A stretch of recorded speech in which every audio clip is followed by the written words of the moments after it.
Hello అందరికి. ఈరోజు మా పెద్దమ్మ అయితే వంట చేస్తుంది. నా బర్త్డే అని బిర్యానీ. ఫస్ట్ అయితే నెయ్యి వేసుకుని అలాగే గీ వేసుకోవాలి. గీని నెయ్యి ఒకటే కదరా. ఉల్లిపాయ, పచ్చిమిర్చి, బంగాళదుంప, క్యారెట్, టమోటో ఇవన్నీ వేసుకుని బఠానీ కూడా వాటిని ఒక్కసారి ఇలా ఫ్రై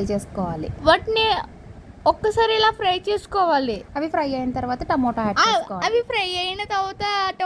చేసుకోవాలి. తర్వాత గరం మసాలా, ధనియాల పొడి, ఉప్పు, కారం అన్నీ వేసుకుని బాగా మిక్స్ చేసి కొరియాండర్ వేసుకోవాలి. కొత్తిమీర వేసుకోవాలి. తర్వాత కొన్ని ఒక గ్లాస్ వాటర్ వేసుకోవాలి. వాటర్ కాదు, నీకు తెలియదు కొలత, అమ్మకి తెలుసు. వాటర్ వేసుకుని దాన్ని బాగా మిక్స్ చేసుకున్న తర్వాత అందులో ఫస్ట్ నానబెట్టుకున్న బాస్మతి రైస్ ఉంటది కదా, దాన్ని వాష్ చేసుకుని దాన్ని కూడా దాంట్లో కూడా వేసుకోవాలి. ఫస్ట్ నానబెట్టుకోవడం వల్ల బాగా ఫ్లేవర్ వస్తుంది.